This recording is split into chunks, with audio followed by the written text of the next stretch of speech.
Get to Trey Yingst. He's live on the ground just outside of Tel Aviv. Good morning, Trey. Yeah, Bill, Dana, good morning. I do want to just start with some breaking news here before I show you the scene of one of these cluster munition impacts just outside of Tel Aviv. But I'm told by a senior Israeli official that the Israelis just struck the Supreme Council gathering where the Iranians were meeting to choose a new supreme leader. This is a significant development and, again, speaks to the Israeli intelligence about this war. They just targeted the meeting in Tehran where what's left of the leadership was gathering to choose a new supreme leader. The Iranians are continuing their attacks against Israel. Right now, we are in the community of Bnei Brak. It's a religious community outside of Tel Aviv.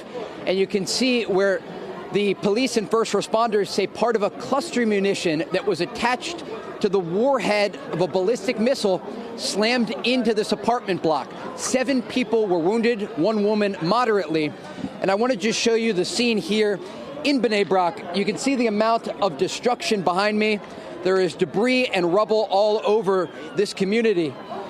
And again, police and first responders say it's a miracle that no one was killed. People were home at the time, and this entire area is filled with children because the Israelis are celebrating the holiday of Purim. And so just a remarkable scene here. You can see that all of these kids are dressed up for Purim. This is considered one of the most joyful holidays in Judaism. It commemorates the events of the Book of Esther, and it is when the Jews of ancient Persia were saved by a plot to destroy them. And so this is a holiday here where people dress up in costumes and they celebrate, and this whole neighborhood is filled with families and children. And thankfully, none of them were seriously injured or killed by this missile attack. But this came, as you saw live on Fox, in a large barrage launched from the Iranian regime. And one of those cluster munitions exploded, and there is damage not just to this building, but this entire area because it rained down on the civilian population below. Bill, Dana? Trey Yingst, thank you. I'm sure we'll see you again this hour. Bill? Dana, there is an awful lot to go over based on what Trey is just reporting there. This assembly of clerics is significant for the succession of the next leader in Iran. They would be meeting in the town of Qom, Q-O-M, south of Tehran, marked by this blue dot right here on the map. What the Israelis are telling us over the past 12 hours or so, they've hit 60 different strikes going after missiles and other parts of the Iranian terror regime throughout the country. So let's keep a very close eye on this. Meanwhile, in the Persian Gulf, you got the Iranian Navy, of which they had 11 ships, and this is one of them. All 11 have been disassembled in the Persian Gulf, and they are out of service. And I can show you a little bit over here on the geography. Gulf of Oman, that's where the Lincoln is. Persian Gulf over here. If you look at this red dot over here, that's a frigate that CENTCOM says that they sank earlier today. Then all these are naval bases here in the Persian Gulf, which would symbolize that ship I just showed you. All 11 now out of commission. Move on over here to the region. These are the retaliatory strikes. That's Bahrain on Saturday. Retaliatory strikes in the region so far that Iran has reached out against, all right? A lot of these Gulf countries, okay? 11 on our map so far. And you heard Jennifer mention the U.S. Embassy in Saudi Arabia late last night. It was hit by at least 2 Iranian drones, maybe 3. And so far today, by the way, that embassy was empty. The American embassy in Kuwait has been closed, and we'll look for other developments throughout the area. U.S. government saying American citizens, if you're in these Gulf countries, to go ahead and find a commercial route out. Perhaps easier said than done for the next couple of days with the airports the way they're lining up. Let me move to this. U.S. Embassy in Riyadh is a substantial, look, you got a swimming pool, you got tennis courts, pretty good place to be dispatched, but not during this time when the Iranian drones come flying in. We'll update that throughout the day. Think about now what the proxies for Iran have been reduced to. Think about this now. Hezbollah launched rockets into northern Israel 2 days ago. And the Lebanese government condemned Hezbollah. When has that happened? It's happened now. Hamas has been neutralized here in Gaza. The Houthis down here at Yemen, after firing so many missiles into Israel over the past year, they've been quiet. Here in Iran, the Revolutionary Guard Corps, they are under tremendous pressure now.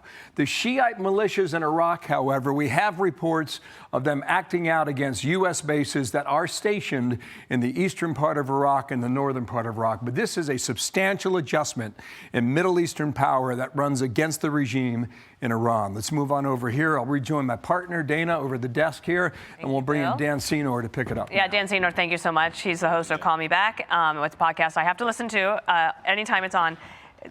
I almost feel like there's no better guest for us right now than you. And maybe let's start with the breaking news that Trey Yingst just had about this possible attack on the Assembly of Experts in Iran. Well, there's been two supreme leaders in Iran since the revolution. Ayatollah Khamenei, most recently, until he was killed, and Ayatollah Khomeini. It is the most important figure in this regime.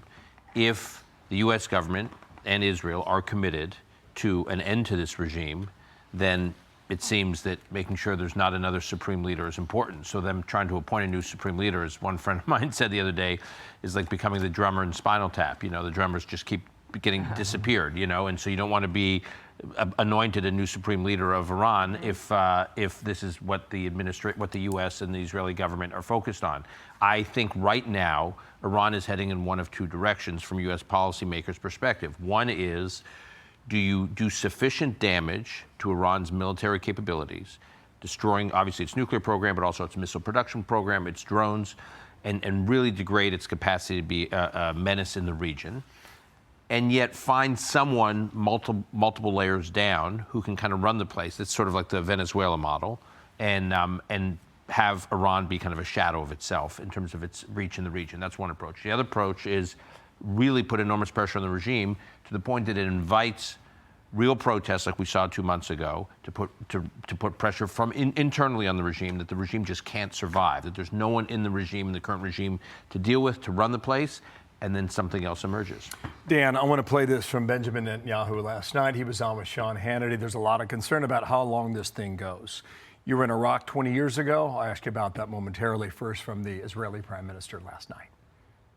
The reason that we had to act now is because they were, after we hit their nuclear sites and their ballistic missiles program, you'd think they learned a lesson, but they didn't, because they're unreformable. They started building new sites, new places, underground bunkers that would make their ballistic missile program and their atomic bomb program immune within months.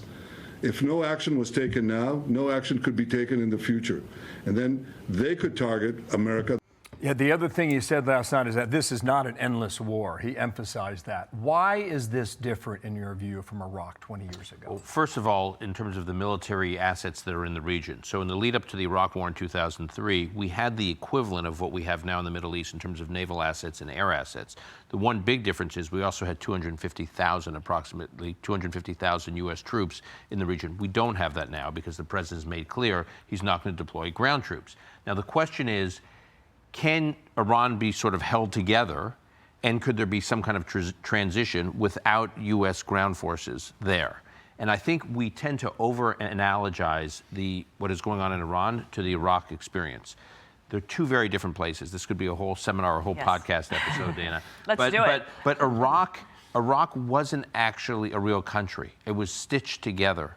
Right, it was after the fall of the Ottoman Empire. It was really stitched together. There was this Kurdish area. There were Shiites. There were Sunnis. There was not a great sense of national unity. So the only thing that held the country together was that all these people were living under some kind of communal repression under Saddam for over 3 decades. But once Saddam was gone, it was hard to sort of hold this country together. It took a lot of work, ultimately a lot of time, and a lot of sacrifice from our end. Iran is a real country that predates the revolution. Iraq was not that. There's a real sense of national pride in this country. We've seen that. Right. And so I just, by the way, interestingly, in Syria. Is that pride from before the revolution? Totally. Okay. Totally. Yeah, that's important. It predates the revolution. This is a country and a culture and a history that goes back 20 centuries. Mm-hmm. And so there was no such thing in Iraq. And so I think look, we have a tendency in U.S. policy, which is understandable, is we tend to over-categorize and kind of create these binary scenarios based on past experiences, right? And so the debate, I think, until Trump became president in this term, the debate in U.S. policy had been either kind of endless wars, right, and just quagmire, or non-intervention entirely. And that was our choice. Either we do nothing, or if we do something, we're stuck forever. And that was, what he's demonstrating is so far, we'll see, is there's some way to operate in between, as we saw in Venezuela, for instance. I just want to say in 2026 now, not 2003, but in 2026, if this works, it's a game changer for a lot of countries throughout the world. Dan, thanks for coming on today. But the other big thing in terms of the difference is you have the Gulf states who are now fighting against Iran. I mean, and Iran fighting against them. That's completely different. What Iran has managed to do in terms of unifying the Gulf states with one another and then unifying the Gulf states with Israel. Look, this has been one of the messiest geopolitical spots in the world, going back to the oil embargo in '73. We might be seeing the beginning of a change. Thank you, Dan. Thank you, Dan. I'm Steve Doocy. I'm Brian Kilmeade. And I'm Ainsley Earhart. And click here to subscribe to the Fox News YouTube page to catch our hottest interviews and most compelling analysis.